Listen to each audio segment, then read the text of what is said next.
Selamat pagi anak-anak, ketemu lagi dengan Miss Yuyun. Miss Yuyun akan mengajarkan agama Kristen.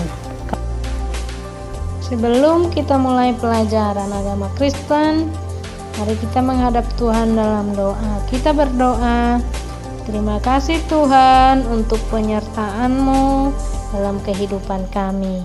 Kami akan mulai belajar agama Kristen. Mari Tuhan memberkati, memberikan kami hikmat. Apapun yang kami pelajari boleh menjadi berkat dan untuk masa depan kami. Terima kasih Bapa di surga, di dalam nama Tuhan Yesus kami berdoa. Amin. Kita akan membacakan ayat firman Tuhan dari 1 Yohanes 4 ayat 7 dan 8. Bunyi firman Tuhan demikian. Saudara-saudaraku yang kekasih, marilah kita saling mengasihi, sebab kasih itu berasal dari Allah, dan setiap orang yang mengasihi lahir dari Allah dan mengenal Allah. Ayat 8, barang siapa tidak mengasihi, ia tidak mengenal Allah, sebab Allah adalah kasih. Kita sudah belajar pelajaran kita minggu lalu tentang mengasihi orang tua dan mengasihi orang yang ada di sekitar kita dan orang-orang yang lebih tua. Nah, hari ini kita belajar tentang mengasihi antara anggota keluarga. Jadi kita saling mengasihi antara anggota keluarga kita. Siapa saja itu? Di gambar ada kakek, ada nenek, ada bapak, ada ibu, dan ada kakak, ada adik. Itulah yang disebutkan dengan anggota keluarga. Anak-anak, tadi kita sudah belajar dari 1 Yohanes 4 ayat 7 dan 8.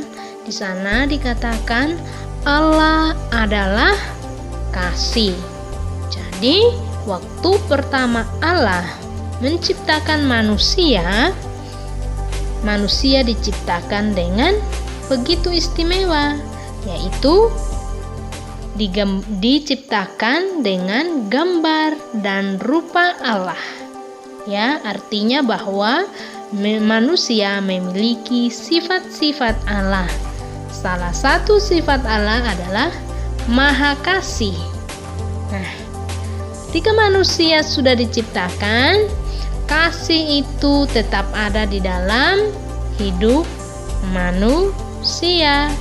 Ketika terbentuknya suatu keluarga, maka kasih itu tetap ada, karena tidak ada alasan bagi kita untuk tidak mengasihi sesama kita, khususnya di dalam anggota keluarga, karena kita mengasihi karena Allah lebih dahulu mengasihi kita.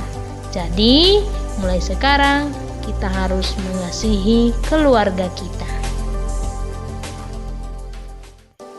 Anak-anak pasti masih ingat kisah Esau dan Yakub.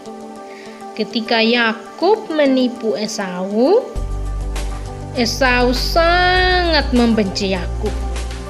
Tapi setelah 20 tahun kemudian mereka bertemu, apakah Esau masih membenci Yakub? Tidak. Ya, Esau tidak membenci Yakub lagi. Tidak ada dendam lagi di antara mereka.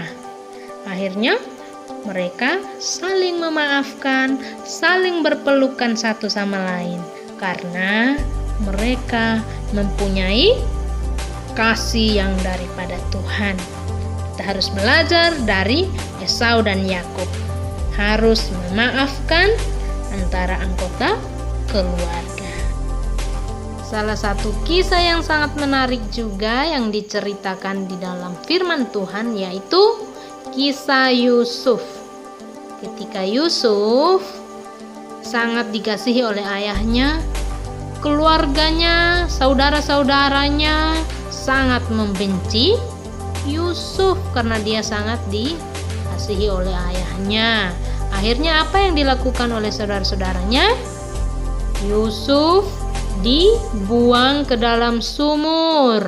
Apalagi dijual kepada pedagang Midian yang hendak ke Mesir.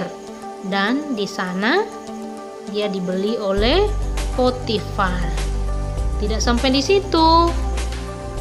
Dia difitnah oleh istri Potifar dan dimasukkan ke dalam penjara. Apakah Yusuf membenci saudara-saudaranya? Tentunya tidak. Yusuf tetap mengasihi saudara-saudaranya. Anak-anak, di dalam penjara Yusuf tetap taat dan setia kepada Tuhan. Dia tidak mengeluh, dia tidak menggerutu, tetapi dia tetap setia. Dia setiap hari berdoa dan meminta pertolongan kepada Tuhan. Akhirnya Tuhan memberkati Yusuf. Dia diberkati oleh Tuhan. Dia diberikan hikmat oleh Tuhan, yaitu kemampuan mengartikan mimpi. Karena ketaatan dan kesetiaan Yusuf itulah akhirnya dia menjadi penguasa nomor 2 di Mesir.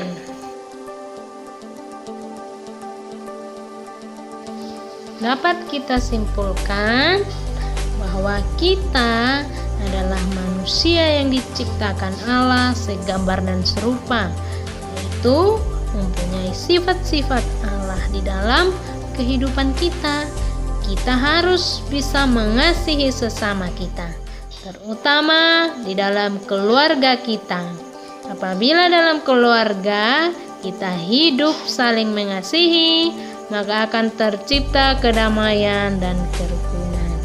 Dan kita pun bisa mengasihi orang lain yang ada di sekitar kita. Kalau kita saling mengasihi, maka akan terus ada kerukunan di dalam kehidupan kita. Jadi, teruslah belajar untuk mengasihi, karena Tuhan kita adalah Tuhan yang pengasih dan penyayang. Dia sudah mati untuk kita, untuk mengasihi kita, menebus dosa-dosa kita. Jadi kita juga harus saling mengasihi, khususnya di dalam keluarga kita terlebih dahulu. Anak-anak, silakan mewarnai di buku LKS kalian di halaman 33 dan warnainya yang bagus. Jangan keluar dari garis supaya warnanya bagus. Tugas yang kedua, anak-anak menghafal ayat hafalan Lukas 16 ayat 10. Dan anak-anak bisa menghafalnya dengan cara buat gerakan atau menyanyi. Menyanyinya nggak boleh tanpa ayat firman Tuhan, dan bisa juga dalam bentuk puisi. Tuhan Yesus memberkati.